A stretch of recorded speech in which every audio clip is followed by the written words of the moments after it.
Morning students, I am audible? मेरी आवाज आ रही है? Good morning ma'am. Ma'am okay, so let's start the class. Last class में हम लोग मल्टीपर्पज प्रोजेक्ट स्टार्ट किए थे। मल्टीपर्पज प्रोजेक्ट यानी बहुउद्देशीय परियोजना।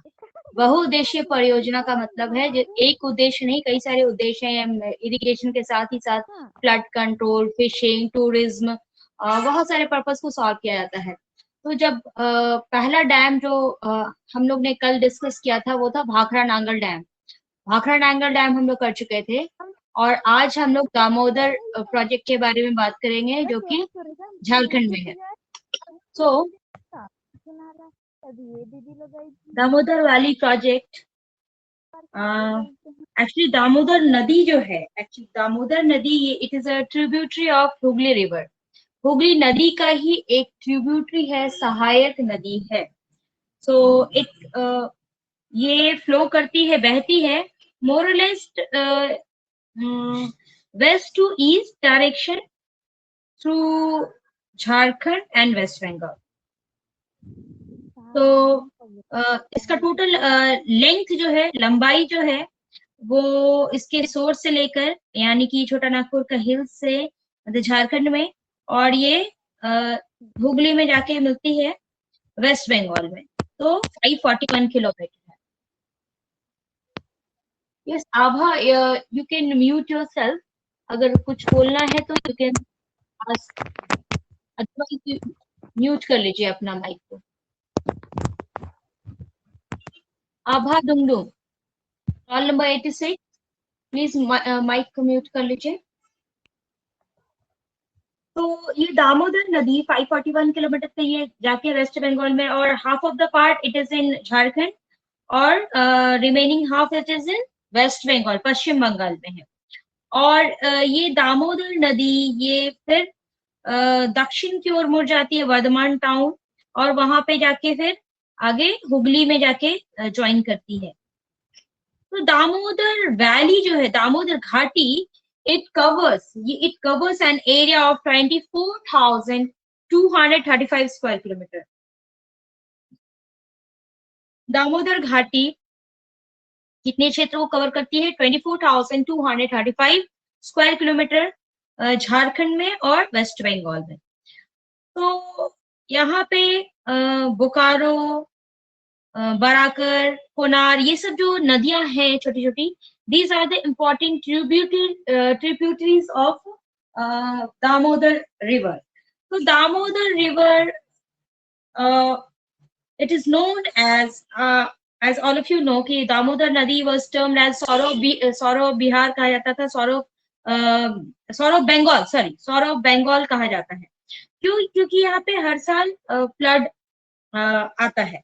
तो इतना नोटोरियस रिवर है क्योंकि हर साल लगभग देखा जाए 1823, 1848, 56, 59, 63, हर एक दो साल 4 साल के गैप पर देखा जाता है कि फ्लड आ रहा है। सौरो ऑफ दिस रीजन कहा है, इस पूरे प्रदेश का शोक कहा जाता है। तो ये सौरो ऑफ बंगाल और सौरो ऑफ द रीजन कह सकते हैं क्योंकि इसमें इतना मेजर फ्लड आता था, मतलब कुछ ना कुछ इंटरवल पे मेजर और माइनर फ्लड हमेशा आता रहता था एवरी ईयर। तो इसके साथ जो सेडिमेंट्स हैं, जो इसको साथ जो अवसाद आते थे इसके साथ नदियों के साथ, तो वो एक अलग प्रॉब्लम क्रिएट होता था क्योंकि सेडिमेंटेशन इधर हुगली में हो जाता था और कोलकाता पोर्ट को ये डेंजर करता था। तो अगर देखा जाए कि इतना ज्यादा फ्लड आ रहा है, इतना ज्यादा बाढ़ आ रहा है फ्रिक्वेंटली, तो इसको कंट्रोल करने के लिए या अदर जो भी रिलेटेड प्रॉब्लम है इसको ठीक करने के लिए सेंट्रल गवर्नमेंट ने क्या किया, केंद्र सरकार ने स्टेट गवर्नमेंट के साथ कंसल्ट किया। स्टेट गवर्नमेंट यानी कि झारखंड एंड वेस्ट बंगाल, उसके साथ कंसल्ट करके एक डेवलपमेंट प्रोजेक्ट बनाया गया, यूनिफाइड डेवलपमेंट प्रोजेक्ट बनाया गया for the Damodar basin. Damodar basin के लिए एक परियोजना तैयार की गई क्योंकि इतना फ्लड आता था। देखा जाए तो एवरी ईयर ऑलमोस्ट मेजर और माइनर फ्लड आता था। That is why it is known as sorrow of Bengal और even sorrow of the region भी बोल सकते हैं, इस क्षेत्र का पूरा शोक कहा जा सकता था। तो इसके वजह से फिर ये सेंट्रल गवर्नमेंट ने एक डेवलपमेंट प्रोजेक्ट को बनाया दामोदर बेसिन के लिए। दामोदर फ्लड इंक्वायरी कमेटी बैठाई गई और जिन्होंने एक कॉम्प्रिहेंसिव प्लान को सजेस्ट किया। दामोदर फ्लड इंक्वायरी कमेटी बैठाने के बाद एक प्लान बनाया गया और ये जो प्लान बनाया गया, it was based on memorandum submitted by W.L. Woodwin। W.L. Woodwin एक इंजीनियर थे, ही इज एन इंजीनियर कहाँ के, with the Tennessee valley authority, USA में टेनेसी वैली अथॉरिटी, वहां के इंजीनियर थे। उसी प्लान के मतलब उन्होंने सबमिट किया ये प्लान। दामोदर वैली अथॉरिटी यानी डीवीसी, दामोदर वैली कॉर्पोरेशन जो बनाया गया, वो basically it was based on Tennessee valley authority जो था यूएसए का, उस पे ही बेस्ड था। तो Damodar valley corporation DVC, it was established in 18 February 1948। 1948 में 18 फरवरी 1948 में इसको एस्टैब्लिश किया गया। किसको? दामोदर वैली कॉर्पोरेशन को। और क्या करने के लिए? To execute the Damodar valley project, जो दामोदर घाटी परियोजना है उसको एग्जीक्यूट करने के लिए दामोदर वैली कॉर्पोरेशन को एस्टैब्लिश किया गया in 1948। So actually original plan क्या था? It was to construct 7 major dams, 7 मुख्य बांध बनाने का प्लान बनाया गया था, कंस्ट्रक्ट करने का था। So these dams were to be कौन कौन सा था डैम्स? अय्यर और पंचेत हिल, जो कि दामोदर नदी पे है था। और इसमें कौन कौन सा dam? Maithon dam, bell Pahari, Tilaiya, ये तीनों ऑन बराकर नदी, Barakar river, it is a tributary of Damodar. तो मैथन, बेल पहाड़ी और Tilaiya, it is on the Barakar river. उसके बाद Konar dam, it is on the Konar river. उसके बाद Bokaro on the Bokaro river. So इतना प्लान तो बनाया गया था। अय्यर और Panchet basically on Damodar river, और Maithon, Bel Pahari, Tilaiya on Barakar river, Konar on Konar river and Bokaro on the Bokaro. याद रखेंगे आप लोग, it is very important for your course exam as well as for your competitive exams. तो कौन कौन सा डैम बनाने का प्लान किया था? ओरिजिनल प्लान क्या था? एक्चुअल प्लान था 7 मेजर बांध बनाना, 7 मेजर डैम बनाना, it was a plan. So these dams were to be Aiyar and Panchet hill on the Damodar river, Damodar नदी पे अय्यर और पंचेत, और फिर मैथन, बेल पहाड़ी, तिलैया, ये 3 डैम ऑन बराकर रिवर। उसके बाद कोनार ऑन कोनार रिवर, कोनार नदी पे, और Bokaro on the Bokaro river. तो ये 7 डैम बनाने का प्लान किया गया। बट लेकिन क्या हुआ? डीवीसी यानी कि दामोदर वैली कॉर्पोरेशन, उन्होंने ओनली 4 डैम्स का निर्माण किया, सिर्फ 4 बांध का निर्माण किया। वो कौन सा 4 बांध का निर्माण किया गया? तिलैया, मैथन, कोनार और पंचेत। तिलैया, मैथन, कोनार और पंचेत। तो Panchet was on Damodar, it is in on Damodar river. उसके बाद Maithon and Tilaiya on Barakar, Konar on Konar river. तो ये 4 बांध बनाए गए डीबीसी के अंतर्गत। दामोदर वैली प्रोजेक्ट जो बनाया गया दामोदर वैली कॉर्पोरेशन के अंतर्गत, ये 4 डैम का निर्माण किया गया। कौन कौन सा डैम?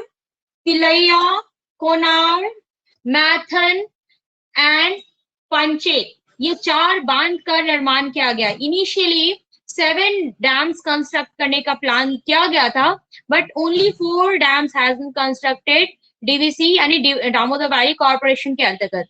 तो ये जो 4 मुख्य बांध बनाए गए, बेसिकली ये फ्लड कंट्रोल के लिए किया, क्योंकि ये जो दामोदर रिवर है, ये हम लोग सभी जानते हैं कि it is known as sorrow of West Bengal, क्योंकि ये वेस्ट से बहते बहते ईस्ट में जाती है, यानी वेस्ट बंगाल में चली जाती है, जो कि हुगली से मिल जाती है। Hooghly is also part of Ganga, तो गंगा ही आगे जाके हुगली के में परिवर्तित हो जाती है। तो ये इधर से दामोदर नदी जा रही है, दामोदर जाके फिर वो फाइनली हुगली में ही मिलती है।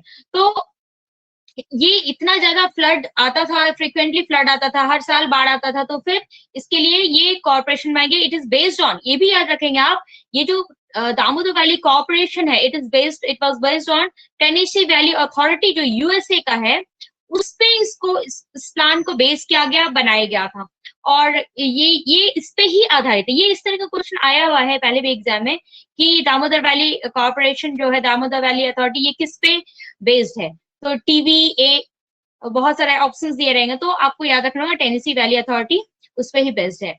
तो ये चार जो डैम बनाए गए, ये जो चार मुख्य डैम बनाए गए, पहला था तिलैया डैम। तो तिलैया डैम जो बनाया गया, Tilaiya it is on Barakar river, yes. तो बराकर रिवर में, तो ये बराकर नदी पे ये बांध का निर्माण किया गया, तिलैया बांध।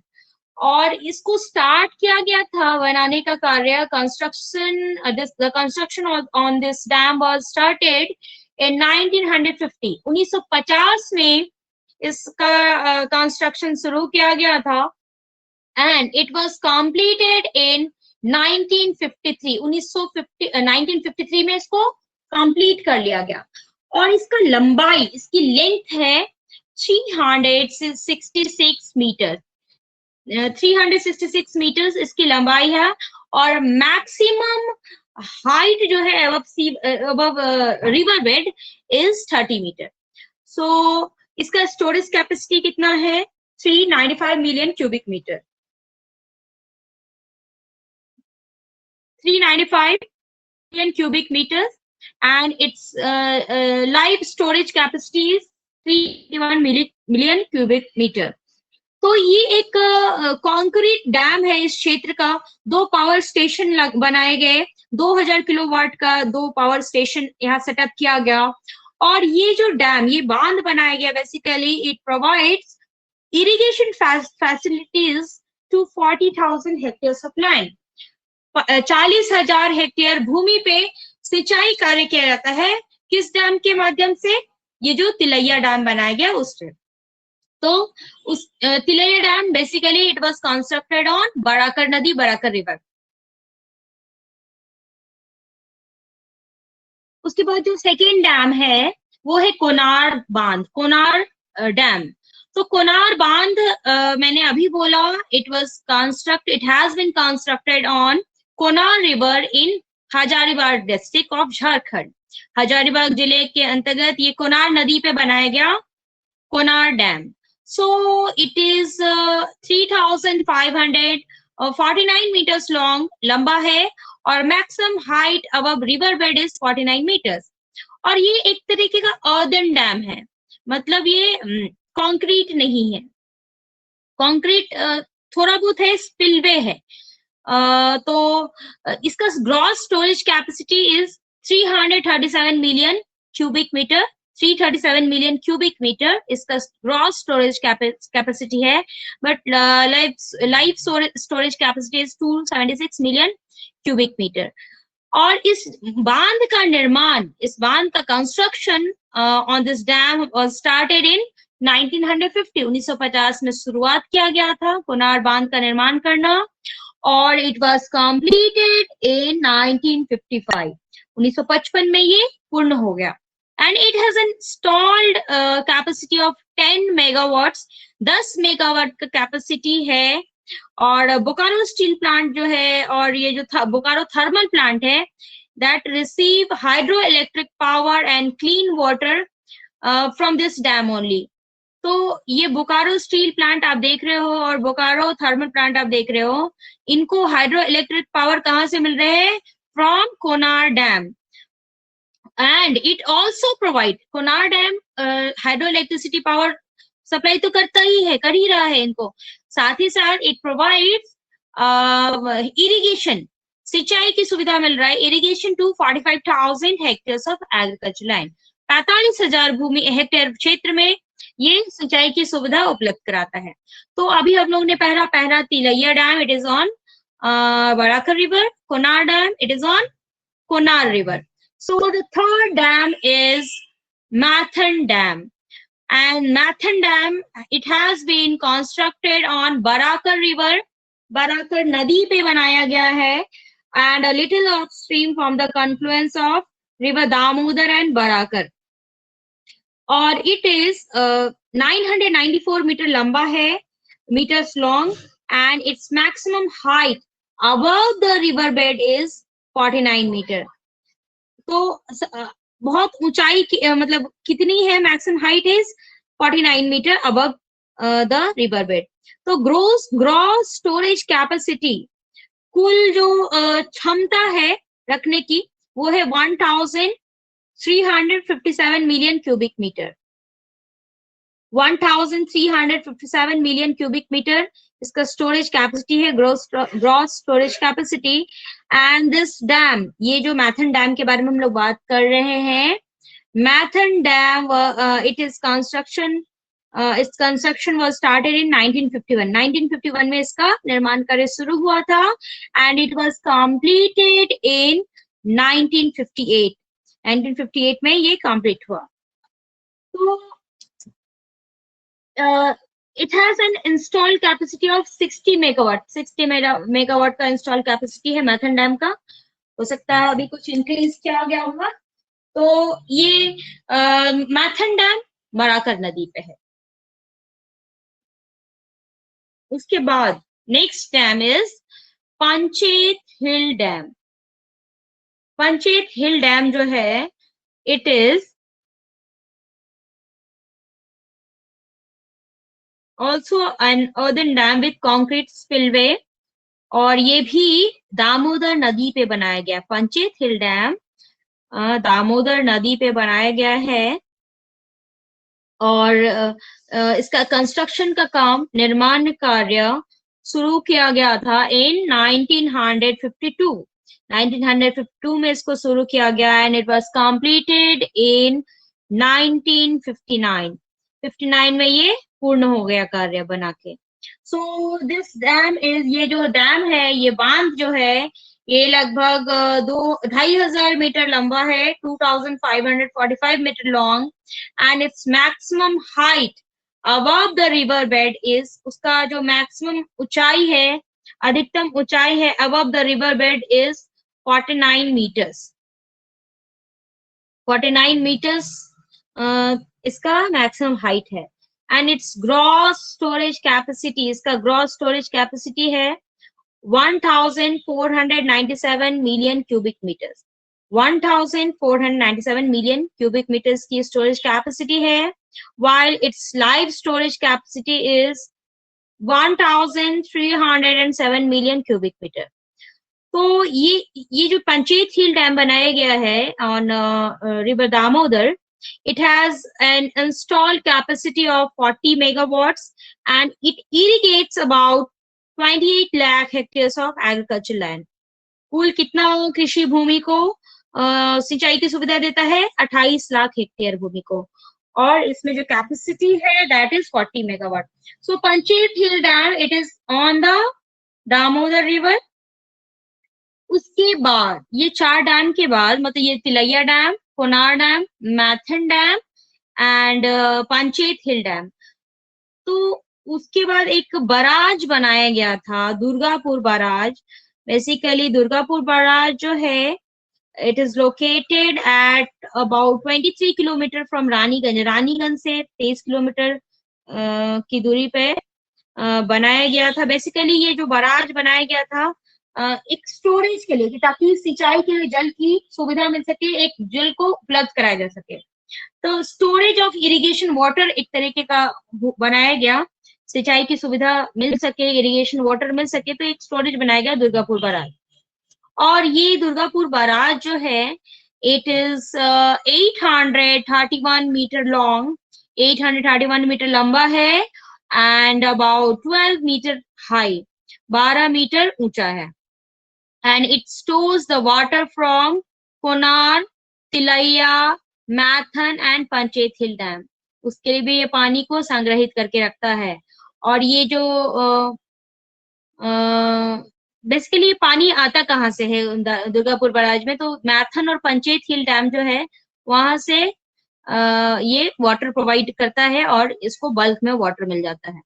और this irrigation water is regulated through a canal.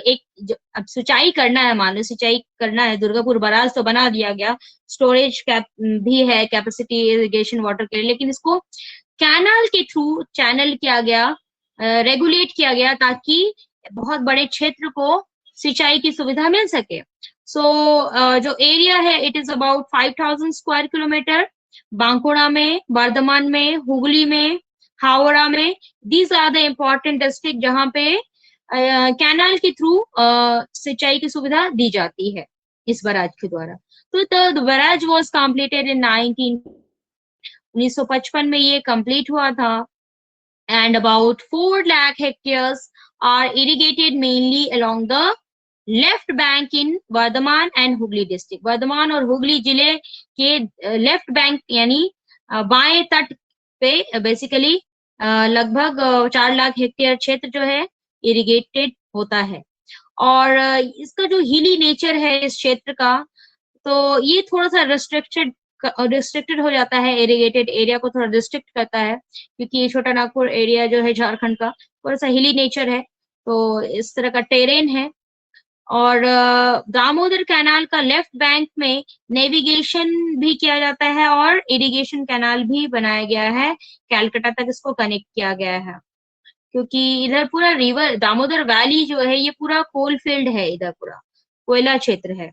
And अगर आपसे पूछा जाएगा what are the benefits from this project, ये जो प्रोजेक्ट बनाया गया डीवीसी दामोदर वैली कॉर्पोरेशन, तो इसका क्या बेनिफिट है, तो देखा जाए तो ये मतलब इट इज लैंडमार्क, बहुत बड़ा एक उपलब्धि था। मतलब हम लोग जब परेशान थे बहुत दामोदर वैली, दामोदर रिवर जो है that was sort of this reason,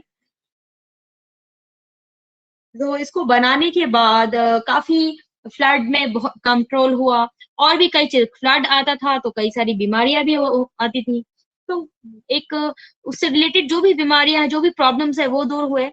और जो दामोदर वैली प्रोजेक्ट है ये एक बहुत बड़ा बिग लैंडमार्क है यहाँ के आर्थिक विकास के लिए। मतलब इस क्षेत्र का अगर आर्थिक विकास की बात करें तो बहुत बड़ा एक लैंडमार्क है ये दामोदर वैली कॉर्पोरेशन, क्योंकि जो फ्लड आता था हर साल, फ्लड कंट्रोल हो गया, फ्लड जो एरिया है वो कंट्रोल। अब मान लीजिए फ्लड आ रहा है तो उससे उसके बाद क्या पैंडेमिक आता है, आप सभी जानते हैं, महामारी आती है, कई सारी बीमारियां होती है, क्योंकि बहुत सारे मवेशी जानवर बहुत सारी चीजें बह जाते हैं बाढ़ में, तो उसके साथ साथ बीमारियां भी आती है आफ्टर फ्लड।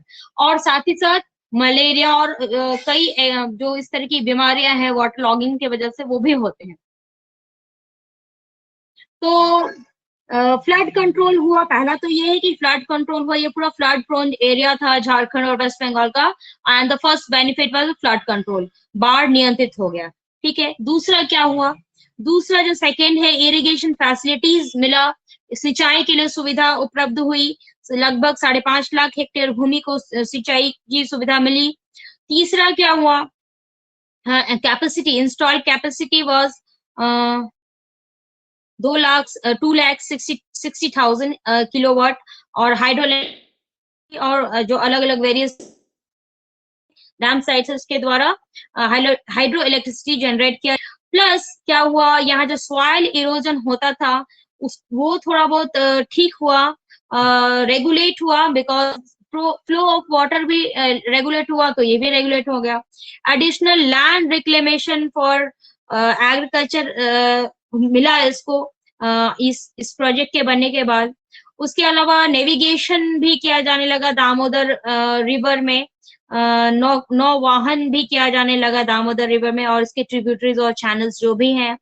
उसके अलावा पब्लिक हेल्थ, जो बोलते हैं ना, पब्लिक हेल्थ को प्रमोट किया गया, हुआ, प्रमोशन मिला। वाई, क्योंकि ये कंट्रोल हुआ मलेरिया और अदर डिजीज जो भी होते थे, बिकॉज ऑफ जो अगर हम लोग प्रॉपर ड्रेनेज ऑफ वाटर करेंगे तो फिर जो भी हेल्थ रिलेटेड इश्यूज से थ्रू कंट्रोल और मलेरिया एंड अदर डिजीजेस। तो एक तो ये हुआ फायदा। उसके बाद देखा गया कि रिजर्वायर बनाया गया। बहुत सारे डैम तो बनाते हैं, तो डैम के साथ साथ रिजर्वायर भी बनाए जाते हैं, जलाशय भी बनाए जाते हैं। तो जलाशय बनाने से वाटर बॉडीज बनाया गया, तो फिशिंग का कार्य किया गया, मत्स्य पालन शुरू किया गया। उसके बाद प्रमोशन ऑफ टूरिज्म, जो लोग यहाँ पे बहुत सारे लोग डैम को देखने जाते हैं, टूरिज्म पर्पज से, पर्यटन के दृष्टि से जाते हैं, तो एक रेवेन्यू भी प्राप्त होता है। उसके बाद हो गया the project has provided broad industrial base to the area. ये पूरे क्षेत्र को एक अच्छा इंडस्ट्रियल बेस मिला, क्योंकि एक तो ये जो आपको हाइड्रो इलेक्ट्रिक मिल रहा है, हाइड्रो इलेक्ट्रिसिटी मिल रहा है इन डैम के माध्यम से, और कई चीजें ये प्रोवाइड करता है। तो these are the important benefits from this project. Damodar valley project जो है ये आर्थिक, इस क्षेत्र का आर्थिक विकास का एक बहुत बड़ा लैंडमार्क है, ये Damodar valley project. Now what was the problems क्या हुआ? प्रॉब्लम्स देखा जाए तो Damodar valley project was primarily, शुरू में it was conceived for flood control. Flood control के लिए ही इसको तो शुरू किया गया था बेसिकली, क्योंकि इतना फ्लड आता था। लेकिन उसके साथ ही साथ देखा गया फ्लड कंट्रोल तो हो ही रहा है, साथ ही साथ अदर पर्पस भी सॉल्व हो रहा है। तो लेकिन प्रॉब्लम्स में ये कह सकते हैं कि the target was not achieve fully. बहुत हेवी फ्लड तो आता था, लेकिन बहुत ज्यादा बाद में रिड्यूस नहीं हुआ। और शुरू में जो प्लान बनाया गया था कई 7 डैम्स बनाने का, तो only 4 dams have been constructed on at this place. तो ओरिजिनली देखा जाए तो सजेशन दिया गया था 7 डैम बनाने का। और उसके बाद देखा गया कि यहाँ जो इतने जंगल, फॉरेस्ट एरिया था ये, तो ओवर यूटिलाइजेशन हुआ है फॉरेस्ट का। There is lack of forestation have been aggravated siltation in this dam। और देखा जाए तो ये फॉरेस्ट को मतलब बचाने के लिए भी कुछ ऐसा कुछ खास कार्य नहीं किया गया। जंगलों को काटा गया। हाइड्रो इलेक्ट्रिसिटी भी मतलब सप्लीमेंट तो हुआ, थर्मल इलेक्ट्रिसिटी तो मिला, क्योंकि लेकिन फ्लड कंट्रोल भी बहुत ज्यादा नहीं हुआ। जैसे कि अभी मैंने बताया कि फ्लड कंट्रोल भी बहुत ज्यादा नहीं हुआ। और पावर जनरेटिंग डैम्स के रूप में देखा जाए तो उस रूप में हम इसको नहीं देख सकते। और देखा जाए तो यहाँ पे हर साल देखो मानसून क्षेत्र है यहाँ पे, तो मानसून, भारत तो मानसूनी एरिया है, और हर साल बाढ़ आती है, पानी आता है इन रेनी सीजन। सो देखा जाए कि डीवीसी, दामोदर वैली कॉर्पोरेशन, फिर भी it has been an important example of integrated regional development. समन्वित प्रादेशिक विकास का एक मुख्य एग्जाम्पल है Damodar valley corporation, and its efficiency can be improved with the better management and foresight. So it is an important project of this area. Damodar Valley project is a big landmark in the economic development of this region. So Damodar valley project के अंतर्गत ये 4 dam के बारे में आपको मुख्य रूप से पढ़ना था। So that's all for today's class, and that's all about Damodar Valley project. So next class में we'll start next project. मेरी आवाज आ रही है girls? Am I audible? Yes, ma'am.